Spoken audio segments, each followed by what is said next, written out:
चलो, good morning सभी को। आ जाओ। सभी को गुड मॉर्निंग, आ जाओ। हमारे भारतीय दर्शन कला एवं संस्कृति की क्लास चल रही है। बहुत इम्पोर्टेंट है, आपको बेसिक सबको इसका पता होना चाहिए। बहुत ज़्यादा लंबी क्लासेस नहीं चलेंगी। ठीक है। और मैं ये चाहता हूँ कि छोटी छोटी क्लास रहे, लेकिन जितना क्लास में हुआ रहे वो उसको आप एकदम उस दिन ही याद रखो। ठीक है। ज़्यादा मतलब परेशानी नहीं होगी आपको भी।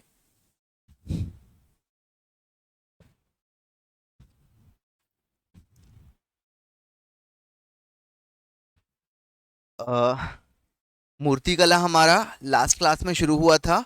और ये मान के चलो, आज गुप्त काल में मूर्तिकला पढ़ने के बाद हम क्या करेंगे, मूर्तिकला खत्म हो जाएगा, चित्रकला शुरू होगा। और चित्रकला का टॉपिक थोड़ा सा ज़्यादा लंबा है। ठीक है। हम हड़प्पा काल में भी चित्रकला पढ़ेंगे। हड़प्पा के बाद हम क्या करेंगे, पूर्व मध्य काल में भी पढ़ेंगे। हम उसको सल्तनत काल में भी चित्रकला को पढ़ेंगे। ठीक है। मुगल काल में भी चित्रकला को पढ़ेंगे। तो चित्रकला वाला टॉपिक थोड़ा हमारा ज़्यादा लंबा रहेगा, है ना। मूर्तिकला वाला हमारा कम था। तो मूर्तिकला हमने क्या पढ़ा था, हड़प्पा में पढ़ा, मौर्य में पढ़ा, मौर्योत्तर में पढ़ा। ठीक है। आज हम गुप्त में शुरू करेंगे।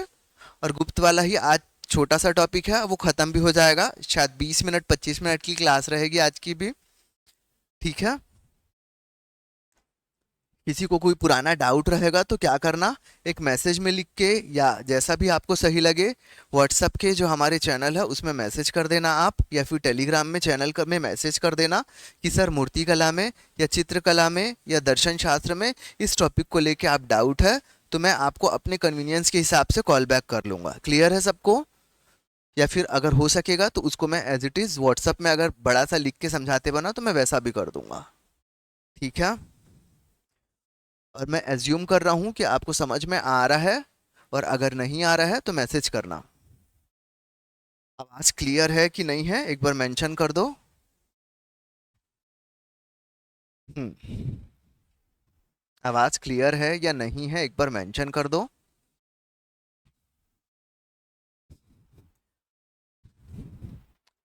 ठीक है। अभी मैं मोबाइल में नाम नहीं देख रहा हूं किसका क्या मैसेज आया है करके। बस आवाज वाला बता दो, हम तुरंत पढ़ाना शुरू कर देंगे, आगे बढ़ जाएंगे। क्लियर है।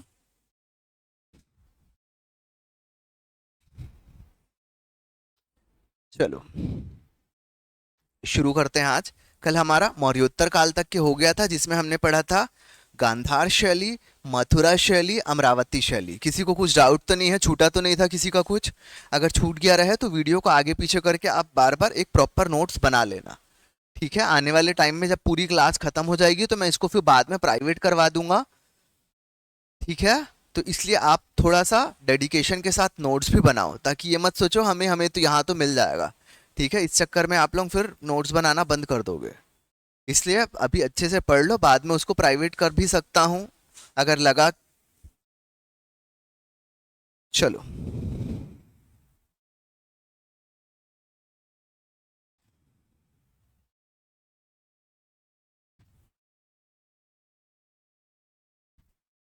चलो, अब हम आ जाते हैं गुप्तकालीन मूर्तिकला। गुप्तकालीन मूर्तिकला, तो जैसे हमने देखा, जो नॉर्मल था मौर्यकालीन मूर्तिकला, तो मौर्यकालीन और ये सब जो मूर्तिकला थी ना, वहाँ पे सुंदरता पे, जैसे गांधार शैली देखा हमने, सुंदरता पे बहुत ज़्यादा ध्यान दिया गया। मतलब केश सज्जा ये वो, तो कहीं ना वहाँ पे मूर्तियों में कुछ ना कुछ थोड़ा सा ना अभद्रता या नग्नता भी दिखती थी। ठीक है। तो जब हम गुप्त काल में आए तो क्या हुआ, मूर्तियों की जो कला थी उसमें थोड़ी सी नग्नता हट गई थी। दूसरा, मंद आभा मंडल का प्रयोग क्या हो गया था, अपने धीरे धीरे करके क्या हो गया था, बहुत ज्यादा होने लगा था। हमने मौर्योत्तर काल में देखा था सिर्फ एक मूर्ति में आभा मंडल का प्रयोग हमको दिखा था, लेकिन जब हम गुप्त काल में आए तो यहाँ पे धीरे धीरे आभा मंडल का प्रयोग क्या हो गया था, और बढ़ गया था। और मूर्तियों में ना धार्मिकता ज्यादा आ गई थी। मतलब क्या हुआ था, अब थोड़ा सा धार्मिक दृष्टि से मूर्तियों को और अच्छा, अधिक तरीके से बनाना शुरू कर दिए थे। और उसमें सुंदरता के साथ साथ धार्मिक बातों का भी ध्यान रखना शुरू कर दिए थे। तो चलो उसी को हम लिख लेते हैं, गुप्तकालीन मूर्तिकला।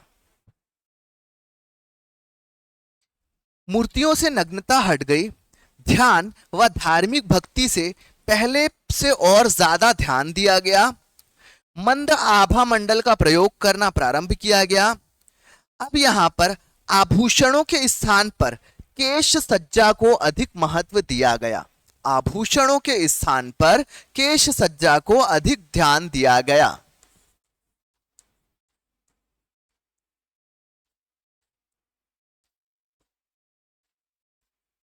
आभूषणों से ज्यादा केश सज्जा को ध्यान दिया गया।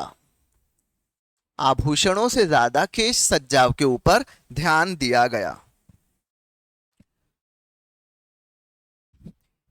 गुप्त कालीन मूर्ति कला का मुख्य केंद्र मथुरा व सारनाथ रहा। इसके अलावा भी बाकी जगह रहा, लेकिन मुख्य रूप से मथुरा और सारनाथ रहा। जैसे विष्णु की मूर्ति देवगढ़ से प्राप्त हुई है। खोह शिवलिंग यानी कि चेरापूंजी मेघालय से मिला है, जो कि गुप्तकालीन है। तीसरा, सारनाथ की बुद्ध मूर्ति। चौथा लिखो, सुल्तानगंज बिहार से प्राप्त बुद्ध की ताम्र प्रतिमा, धातु प्रतिमा सर्वोत्तम उत्कृष्ट उदाहरण है गुप्तकालीन मूर्ति कला का। ठीक है, गुप्तकालीन मूर्ति कला के बारे में थोड़ा सा इंट्रोडक्शन हमने देख लिया। उदाहरण में हमने देखा देवगढ़ से एक मूर्ति मिली है विष्णु भगवान की।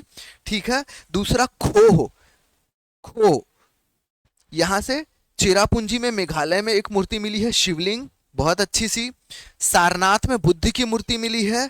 और चौथा, सुल्तानगंज यानी बिहार से प्राप्त बुद्ध की एक ताम्र प्रतिमा मिली है, जो कि गुप्तकालीन मूर्ति कला का सर्वोत्तम उदाहरण माना जाता है। ठीक है, अब लिखो पूर्व मध्यकालीन मूर्ति कला। पूर्व मध्यकालीन मूर्ति कला,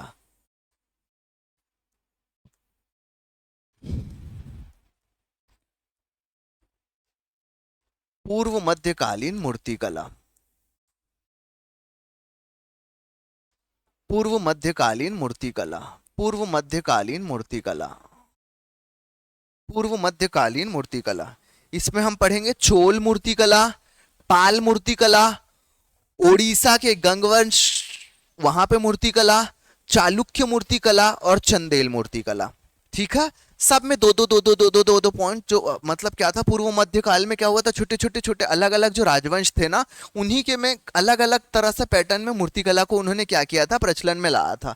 तो हम उनके एक एक मूर्ति कला के उदाहरण को लेके यहाँ पे इस मूर्ति कला वाले टॉपिक को फिनिश करेंगे। क्लियर है सबको?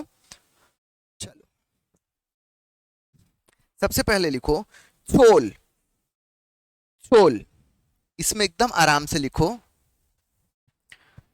चोल। अधिकांश प्रस्तर मूर्तियों का प्रयोग मंदिरों को सजाने में किया गया है। चोल, चोल में लिखो अधिकांश प्रस्तर मूर्तियों का, चोल इसमें क्या हुआ है, अधिकांश प्रस्तर मूर्तियों का प्रयोग, चोल वंश में लिखना अधिकांश प्रस्तर यानी कि पत्थर मूर्तियों का प्रयोग मंदिरों को सजाने के लिए किया गया है। ठीक है, अधिकांश प्रस्तर मूर्तियों का प्रयोग मंदिरों को सजाने के लिए किया गया है। केवल धातु की मूर्तियां ही स्वतंत्र रूप से निर्मित हुई हैं। केवल धातु की मूर्तियां ही स्वतंत्र रूप से निर्मित हुई हैं। मतलब चोल काल में क्या हुआ है, मंदिरों को सजाने के लिए एक पत्थर की मूर्ति, फिर इधर पत्थर, इधर पत्थर, इधर पत्थर, लेकिन स्वतंत्र रूप से जो मूर्ति का निर्माण हुआ है वो धातु की मूर्तियों का हुआ है। ठीक है, चोल काल में स्वतंत्र रूप से धातु की मूर्तियों का निर्माण हुआ है। चोल काल में कांस्य की मूर्तियों का निर्माण भी हुआ।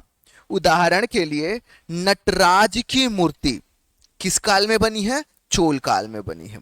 दूसरा, शिव की अर्धनारीश्वर प्रतिमा, नटराज की मूर्तियां और शिव की अर्धनारीश्वर प्रतिमा। नटराज की मूर्ति और शिव की अर्धनारीश्वर, शिव की अर्धनारीश्वर प्रतिमा, शिव की अर्धनारीश्वर प्रतिमा। ठीक है, ये चोल का है। दूसरा लिखो पाल वंश। पाल वंश में मूर्ति कला, इसमें लिखो इसमें काले बेसाल्ट के पत्थरों का प्रयोग किया गया। पाल में लिखना पाल में लिखना काले बेसाल्ट के पत्थरों का प्रयोग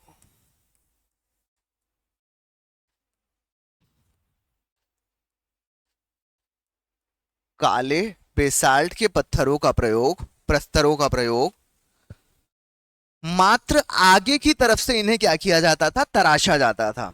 ठीक है, मतलब एक पत्थर है, पीछे की तरफ हम उसको पूरा शेप नहीं दे रहे हैं, लेकिन केवल आगे की तरफ हम उसे क्या दे रहे हैं, शेप दे रहे थे। यानी कि मात्र आगे की तरफ से तराशा गया एकाश्म पत्थर से निर्मित सात ही अष्ट धातु व कांस्य। मतलब ये क्या था, एक ही पत्थर में मूर्तियां बनाया जाता था। जैसे हम एक स्वतंत्र मूर्ति बनाते हैं ना, उसको पीछे से भी हम क्या करते हैं, केश सज्जा करते हैं, या और नीचे से पैर बनाते हैं, सारी चीजें। लेकिन ये वाली मूर्तियों में क्या हुआ था, एक पत्थर को केवल आगे से तराश के बना दिया गया था और पीछे को नहीं बनाया गया था। और इसमें भी क्या हुआ था, धातु की मूर्तियों को भी बनाया गया था। ठीक है, लिखो इसमें, इसमें विषय वस्तु जो थी बुद्ध की प्रतिमा थी। ठीक है, इसकी विषय वस्तु क्या थी, बुद्ध की प्रतिमा थी। इनमें विषय वस्तु बुद्ध की प्रतिमा थी। विषय वस्तु जो थी बुद्ध की प्रतिमा थी, मतलब भगवान बुद्ध क्या थे, इनकी मूर्तियों के विषय वस्तु थे।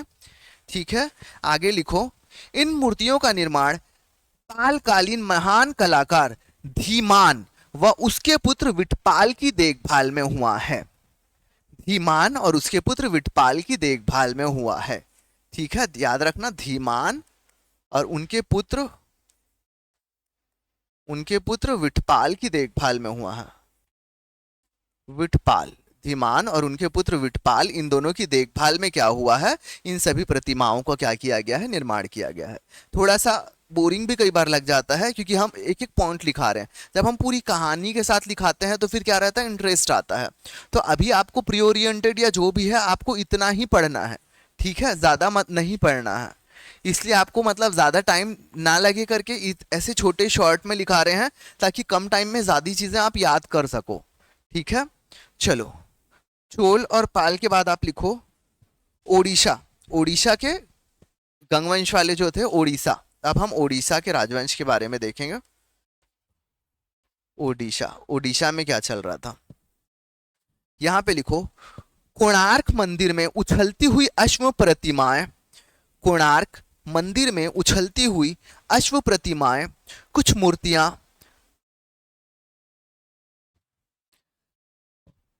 कोणार्क मंदिर में उछलती हुई अश्व प्रतिमाएं तथा कुछ मूर्तियां जिसमें तंत्रवाद के प्रभुत्व को दर्शाता है। मतलब ये है क्या कि कुछ मूर्तियां मतलब ऐसी है कि जो थोड़ी सी मतलब सभ्य नहीं लगती है, अश्लील है, तो उसमें ये कहते हैं कि तंत्रवाद का प्रभाव है। ठीक है, प्रभुत्व है। तो यहां पे आप केवल यही लिखो, ओडिशा में लिखो कि कोणार्क मंदिर में उछलती हुई अश्व प्रतिमाएं तथा कुछ मूर्तियां बनी है जिस पर तंत्रवाद के प्रभुत्व को दर्शाता है। बस इतना ही लिखो, है ना, अश्लील वगैरह मत लिखना, जिसमें तंत्रवाद के प्रभुत्व को दर्शाता है। ठीक है, ठीक है, अगला लिखो चालुक्य।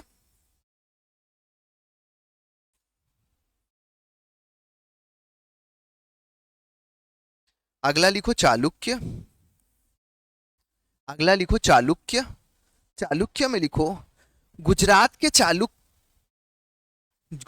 चालुक्य ने आबू पर्वत पर संगमरमर का दिलवाड़ा का जैन मंदिर बनवाया, जिसमें आदिनाथ की मूर्ति स्थापित की। है ना, ये वाला इंपॉर्टेंट है।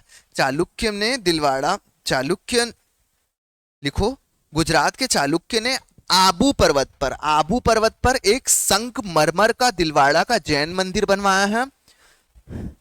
संगमरमर का दिलवाड़ा का जैन मंदिर बनवाया है। संगमरमर का दिलवाड़ा का जैन मंदिर बनवाया है। दिलवाड़ा का जैन मंदिर बनवाया है, जहां पे आदिनाथ की प्रतिमा है, जहां पर आदिनाथ की प्रतिमा है। ठीक है, कहां पे है, आबू पर्वत पर, आबू पर्वत पर। ठीक है, आबू पर्वत पे, जहां पे संगमरमर पे। ठीक है, चालुक्य वंश में बनवाया है, याद रखना। चालुक्य, गुजरात के चालुक्य शासक ने आबू पर्वत पर संगमरमर का दिलवाड़ा का जैन मंदिर बनवाया है, जिसमें आदिनाथ की क्या है, मूर्ति है। ठीक है, तुरंत लिखो अब, जिसमें आदिनाथ की मूर्ति है। दिलवाड़ा का जैन मंदिर बनवाया है, जिसमें आदिनाथ की मूर्ति है, जिसमें आदिनाथ की मूर्ति है, जिसमें आदिनाथ की मूर्ति है, जिसमें आदि।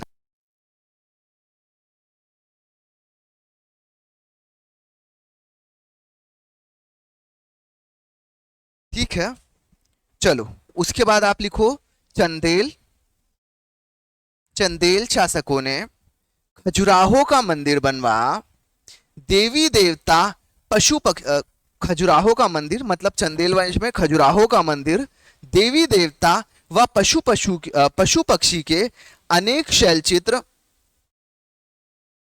अधिकांश मूर्तियों पर तंत्रवाद के प्रभाव हैं। ठीक है, पशु पक्षियां तथा अधिकांश मूर्तियों पर तंत्रवाद के प्रभाव हैं। ठीक है, आपको क्या क्या याद रखना है, याद रखना है चंदेल शासकों ने खजुराहो के मंदिर, पशु पक्षियों के चित्र बनाए हैं, यहाँ पे भी थोड़े से तंत्रवाद के प्रभाव दिखते हैं। ठीक है, फिर उसके बाद हमने क्या पढ़ा, चालुक्य। चालुक्य में आपको क्या याद रखना है कि यहाँ पे दिलवाड़ा का जैन मंदिर का निर्माण करवाया गया है। किससे बना है, सफेद संगमरमर से बना है। यहाँ पे किसकी मूर्ति है, तो याद रखना आदिनाथ की। क्लियर हो गया। उसके बाद हमने ओडिशा में देखा, ओडिशा में हमने क्या देखा, कोणार्क में मतलब क्या है, अश्व प्रतिमाएं हैं, बहुत सी मतलब मूर्तियां हैं, वो सारी चीजें बनी हुई हैं। ये भी किस में है, पूर्व मध्य काल में आता है। पाल वंश में हमने देखा ये काले बेसाल्टिक प्रस्तर यानी कि पत्थरों से बने क्या है, यहाँ पे प्रयोग किया गया है। और इसमें क्या है, विषय वस्तु बुद्ध की प्रतिमा है। इसके लिए दो महान कलाकारों का नाम वहां पे लिखा गया है, धीमान और उनके पुत्र विटपाल का। क्लियर है। और उसके पहले हमने देखा था चोल, जिसमें हमने देखा चोल वंश में मतलब मूर्तियों क्या बोलते हैं, प्रस्तर की मूर्ति के साथ साथ ही क्या है, कांस्य की प्रतिमा यानी धातु प्रतिमाओं का भी निर्माण किया है, जिसका महत्वपूर्ण उदाहरण हम नटराज की मूर्ति के रूप में देख सकते हैं और भगवान शिव की अर्धनारीश्वर प्रतिमा के रूप में देख सकते हैं। क्लियर है, क्लियर है सबको। और याद रखना पाल वंश में जो हम काले बेसाल्ट पत्थर का प्रयोग वाला देखे हैं, जिसमें हमने देखा धीमान और विटपाल दो महत्वपूर्ण वो हैं, बुद्ध की प्रतिमाएं बनी हैं। याद रखना यहाँ पे एकाश्म पत्थरों पे ये चीज बनाई जाती थी और इसके क्या किया जाता था, फ्रंट यानी कि अग्रभाग को ही क्या किया जाता था, तराश कर मूर्तियां बनाया जाता था, पश्च भाग को नहीं बनाया जाता था। ठीक है, केवल आगे की तरफ ही क्या किया जाता था, मूर्ति कला का प्रयोग किया जाता था। ठीक है, तो मूर्ति कला में आपको केवल और केवल यहाँ तक के ही प्री ओरिएंटेड पढ़ना है या वनडे एग्जाम ओरिएंटेड आपको यहाँ तक की ही चीजें पढ़नी है। ठीक है, यहाँ तक सबको। ये छोटी सी बहुत ही छोटी सी क्लास थी। अगर लगे कि थोड़ा तेज हो गया है तो आप क्या करना, यूट्यूब में थोड़ा सा स्लो कर सकते हो स्पीड को। अगर लगे कि बहुत तेजी से हो गया तो स्पीड को थोड़ा सा स्लो कर सकते हो देखते टाइम, और क्या कर सकते हो, आराम से इसको नोट्स बना सकते हो। क्लियर है, जितना बताया हूं उसको याद रखना, लिख लेना अपनी कॉपी में। ठीक है, ब्रेल लिपि वाले लोग भी और जो साइन लैंग्वेज वाले बच्चे थे उनको यही बोलना है कि मैम इस मंथ से आने वाली थी साइन लैंग्वेज वाली, लेकिन किसी कारण से फिर से उनकी ज्वाइनिंग नहीं हो पाई है, तो पॉसिबिलिटी है कि 1 जुलाई से साइन लैंग्वेज वाली मैम जो है हमारी क्लास को ज्वाइन कर लेंगी। ठीक है, तो जितने भी डेफ बच्चे हैं आना चाहते हैं वो ऑफलाइन भी आ सकते हैं, ऑनलाइन भी आ सकते हैं। ठीक है, सबको यहाँ तक क्लियर है? किसी को कोई डाउट है तो पूछ सकता है। और अगर मान के चलो अभी यहाँ नहीं पूछते बन रहा है या कुछ है, अभी समझ में आ गया बाद में नहीं समझ में आ रहा है पढ़ने के टाइम, तो भी क्या करना, व्हाट्सएप में या टेलीग्राम चैनल में आप लोग डायरेक्ट मैसेज कर लेना। ठीक है, चलो ये बहुत छोटी क्लास थी, आज की क्लास को यहीं पे क्या करते हैं, समाप्त करते हैं। मिलते हैं फिर अगली कक्षा में, तब तक के लिए आप सभी को शुभ दिवस।